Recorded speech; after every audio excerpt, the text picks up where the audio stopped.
Hello students, एक बार फिर से आप सभी का स्वागत है आपका अपना YouTube channel Pred education centre में। तो स्टूडेंट्स, आज हम देखने जा रहे हैं आपका acid base and salt chapter से बेहद ही मोस्ट इंपॉर्टेंट टॉपिक, जहां से आपके एग्जाम में क्वेश्चन बार बार पूछे जाते हैं और आपके एग्जाम में तो इससे रिलेटेड क्वेश्चन बनता ही बनता है। आपको आगे बताऊँगा कि यहाँ से किस प्रकार से क्वेश्चन पूछा जाता है। तो यहाँ पर हम लोग का आज का टॉपिक है अम्ल व क्षार के विलयन कितने प्रबल है, और हम जानेंगे क्या है पीएच मान।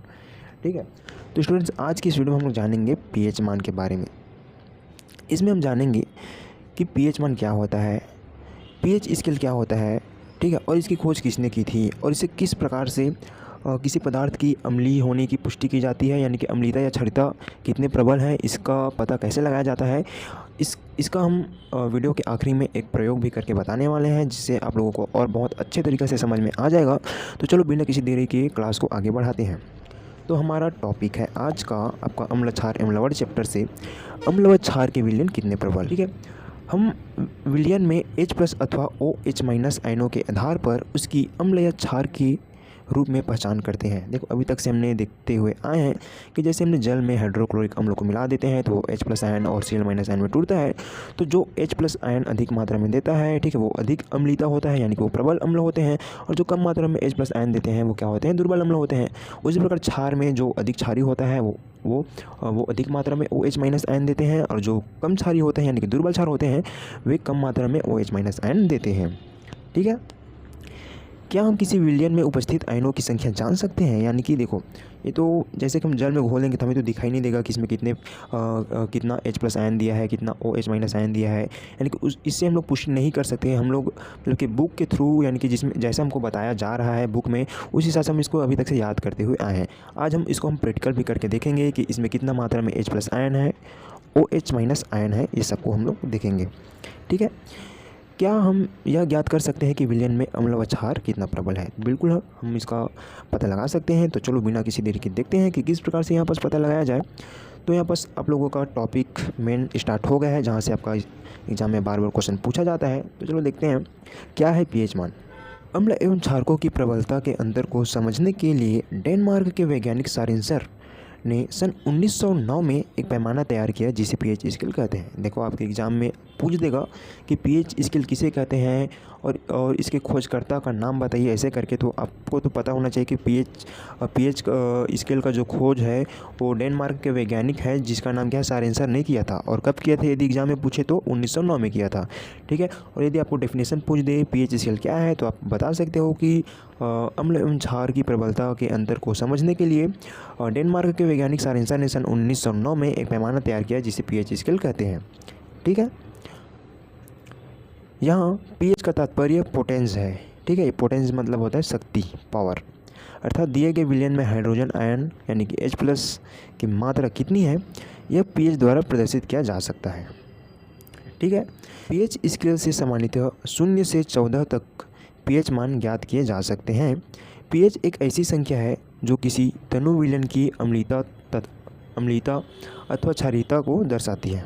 ठीक है, तो पीएच स्केल में सामान्यतः 0 से 14 तक का उसमें पैमाने में दिया रहता है। ठीक है, आपके स्केल में यहाँ पर आपको दिखा रहा हूँ इस स्केल को। ठीक है, 0 से 14 तक है। ठीक है, यदि किसी विलयन का जो पीएच मान यदि 0 रहता है तो सबसे प्रबल अम्ल रहेगा। ठीक है, एकदम अम्लीय रहेगा। आपको बताऊंगा इसका एग्जांपल कि सबसे प्रबल कौन है, किसका पीएच मान कितना होता है, इसको भी हम लोग जानेंगे। और जो अधिक क्षारीय रहता है उसका पीएच मान कितना रहता है, 14 होता है। ठीक है, तो इसी को यहाँ पर ब्रैकेट में बोला है 0 यानी कि अधिक अम्लीयता और 14 यानी कि अधिक क्षारीयता।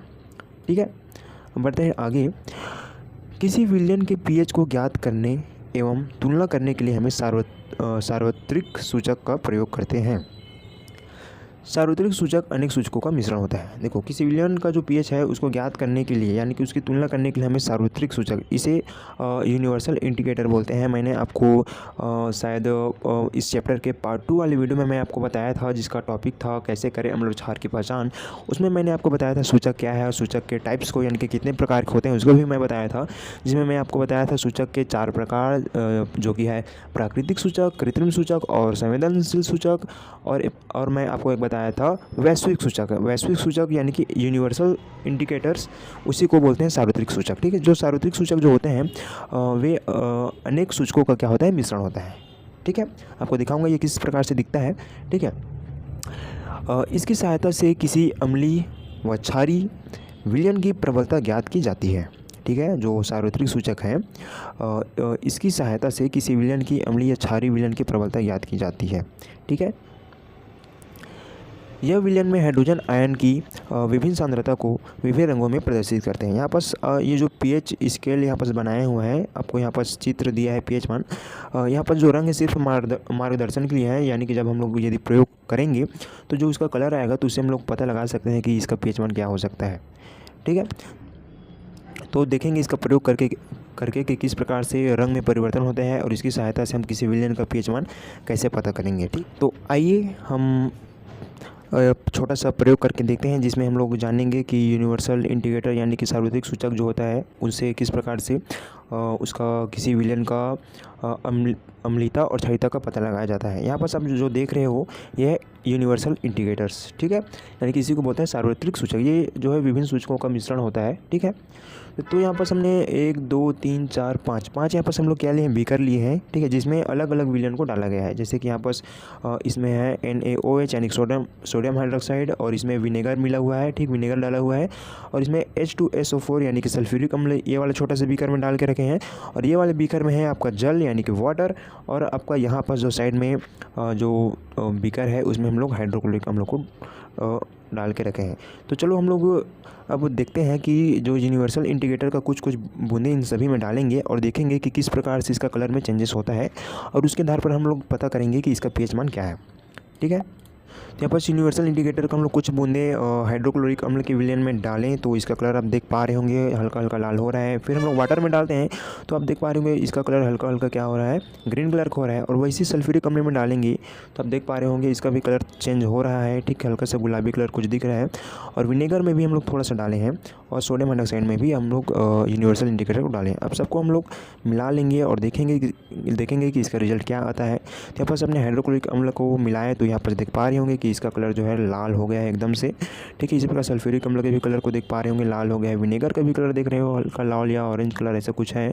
ठीक है, और NaOH को तो चलो पता लगा लेते हैं कि पीएच पैमाना के आधार पर कि इसका जो पीएच मान क्या हो सकता है।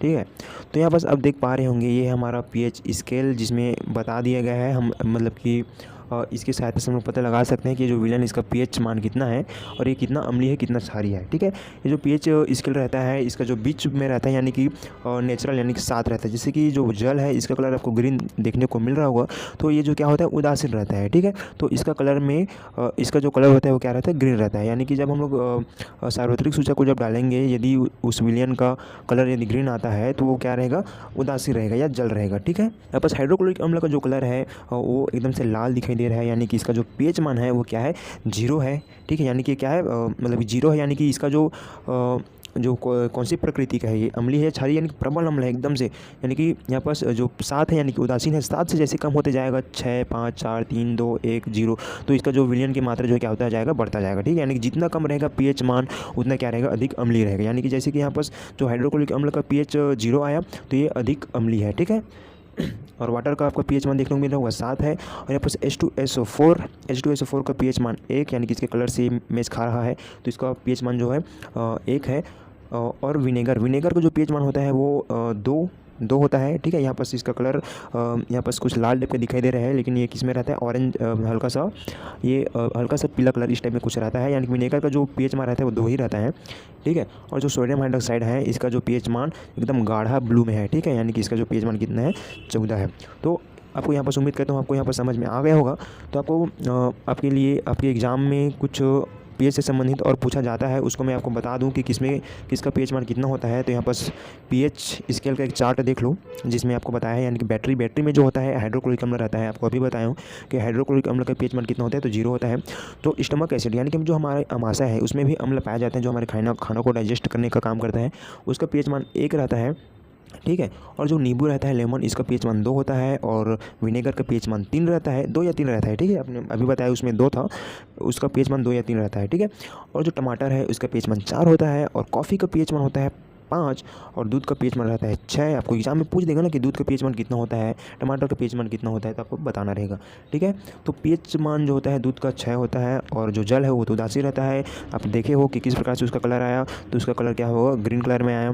ठीक है, और जो ब्लड होता है हमारा ब्लड, उसका जो पीएच मान रहता है वो 8 होता है। और बेकिंग सोडा का यानी कि जो खाने का सोडा है वो कितना रहता है, 9 रहता है। यानी कि जब आप उसको टेस्ट करके देखोगे तो क्या लगेगा, नमकीन लगेगा थोड़ा सा, है ना। और जो स्टमक टैबलेट यानी कि जब हम लोग का खाना डाइजेस्ट नहीं होता है, यानी कि जब खट्टी डकारे आते हैं तो जो टैबलेट लिया जाता है तो उसमें जो टैबलेट लेते हैं उसका मान क्या रहता है, 10 रहता है। यानी कि क्षार रहता है वो जो टैबलेट रहता है। ठीक है, और जो अमोनिया का जो विलयन रहता है उसका पीएच मान 11 होता है और साबुन का पीएच मान 12 होता है। और जो ब्लीच होता है यानी कि मतलब कि साफ़ सफाई के लिए इसका उपयोग किया जाता है। उम्मीद करता हूँ आपको आज का जो टॉपिक है वो समझ में आ गया होगा। आपको मैंने बताया किस प्रकार से कि सार्वत्रिक सूचक से किस प्रकार से अम्ल क्षार की पहचान किया जाता है।